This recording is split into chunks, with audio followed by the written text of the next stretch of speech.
All right, this time everybody's waiting for Jackie Lanning, City Engineer's report. Thank you, Mayor, City Council, and audience at home. Tonight, I'd like to give you an update on our 20th Street South Interchange project. And first, I'll go over the timeline. We started this project with traffic counts and website release and landowner meetings in March. And then in May and June, we moved to we updated the interstate justification report. We call that the IJR. Also working on the environmental assessment, utility meetings, and preliminary design. And then we moved into continuing to work on the EA, more utility exploration being done in July and August. And then preliminary design, so that gives us to the 30% plans and cost estimate that we have here tonight. We had the grant agreement was approved in September 1st. So this is the first phase of the grant agreement, which includes the design of the project. And we really like to give a lot of thanks to DOT for administering the project, because if they hadn't taken over the administration, if the city were receiving the grant agreement here in September, we wouldn't have been able to meet our timelines. We would have had to not start design until now. So that's really a key piece that DOT assisted with.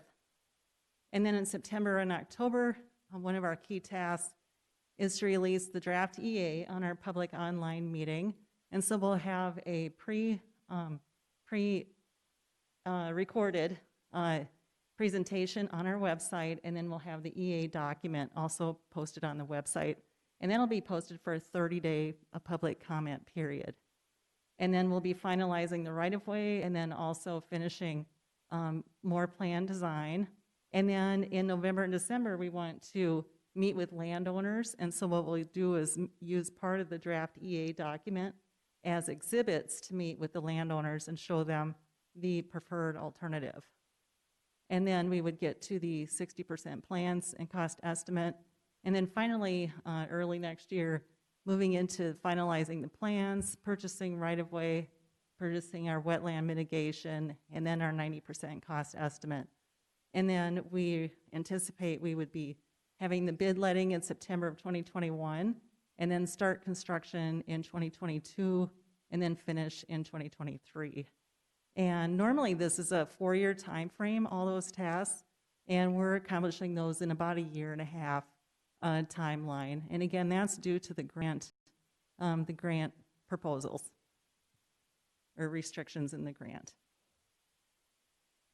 This drawing I wanted to show yourselves in the audience is the current design for 20th Street South will look much like the existing 20th Street South segment, which will be 36 feet wide with curb and gutter, and then we will have either 3 striped lanes, such as you see here, and east of the interstate, there's been some debate on whether it would be a striped center turn lane the entire segment, or if it would be 2 lanes with striping just at the turning movements and driveways. So that hasn't been determined yet, but I wanted to show you this drawing, that this is typically what the 20th Street South road section would look like. Any questions on that part? Okay. Again, now we'll get into the cost estimate. So the way the grant agreement is written, the tasks are broken down into groups, or they're grouped into different segments. So the key one we're working on right now is design, and then right-of-way, and then there's some DOT costs and utility relocation costs. So in the grant agreement, the amount for those tasks was a little over $1.9 million. And here at the 30% cost estimate, we are about 2.826 million for those same tasks. And so we've had some questions on, well, why are we higher on those group of tasks? So the changes that we had here were our design was about $500,000 higher than in the original grant agreement. And a lot of that is due to just the speed and the number of people it takes and man hours to accomplish the design of the project. And we also had about $138,000 of costs to the DOT for geotech analysis and design, plan review, and right-of-way appraisal review. And so that was not included in the original grant agreement. And then we also had about $250,000 needed for the utility relocation costs. And part of that is related to the, we're having a boring company locate those utilities, they shoot the elevations, map it all, and then that way those are all worked out for the design. And so that that's the difference between the grant application, the 1.9 million, and the 2.8 million that we're at right now. Are there any questions on that one line item? Yes. I didn't quite catch, how many hours from the DOT to get this put together? Oh, excuse me? How many hours did the DOT put into this? Didn't you quote X number of hours? Oh, what we have is about $138,000. Oh, dollars. Yep, dollars. Okay. And then that would be for that geotech analysis. And they did the actual geotech borings themselves too with their drill rigs and so forth. So they did the work and the analysis. And then their plan review and then right-of-way appraisal review. Okay, thank you. And so right now, we're working on those construction plans. And so our wetland mitigation, that has not been determined yet. We're trying to move towards that preferred alternative. And so in the grant agreement, we had anticipated purchasing wetland credits for about $186,000. That is still on target. It hasn't been finalized yet.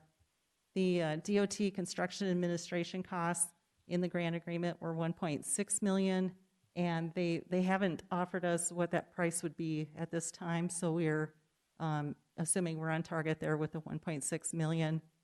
And then the construction costs related to this 30% estimate in the grant agreement, or in the grant application, there was, they didn't specify what type of pavement the streets would be constructed out of.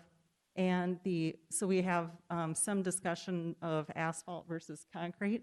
And so the DOT will be determining what type of material we should be constructing out of related to the subgrade material and their compaction tests that they're going through right now. Due to the height of the embankment, they're concerned about consolidation and settlement of that material. And so they will be making a recommendation to the city and the county on whether the roadway should be asphalt or concrete. And so the consultants have given us a cost estimate on both asphalt and concrete. And so they had estimated 18.1 million for asphalt and then 18.5 million for concrete. And then in the end, when we get to a little bit further design and get our geotech analysis done, the DOT will recommend a pavement type. And then there'd be only one of those that would be bid. We won't bid it as an alternate. And so in conclusion, we are on target here with total estimate with asphalt pavement about 22.8 million, and then total estimate with concrete is about 23.1 million. Both of those just falling a little bit less than our grant application of 23.3 million. Are there any questions on those figures? Councilman Wendell. Thank you, Jackie. I just wanted to clarify I'm reading this chart correctly. So it looks like the cost savings, regardless of whether or not we go with asphalt or concrete, makes up for the over on the design and utility relocation so that our total project cost evens out. I'm reading this correctly. Yes. Right? Okay. Yes. Just publicly thank Jackie and her team. They've just done a great job, and I know you've got the county and DOT and Federal Highway involved, but I know they're putting a lot of long hours into this. And just, Jackie, the Senator Thune's office reached out today to say they're tracking this and what a great job all of you are doing, and so they're so glad that it's under budget too. That's even better. So they do pay attention to that. So Good. thank you. Um, I'm sorry. Oh, and I do have one more slide just for our next step. Is there any more questions on the costs? Quickly on next steps, we will continue our design and right-of-way layouts one of our tasks that'll be done here very shortly is posting that draft EA on the website for that 30-day public comment period. And we'll be mailing out postcards and advertising that so the public can go on and watch that recording. We'll be meeting with landowners, and then, again, just highlighting the project is meeting the grant schedule at the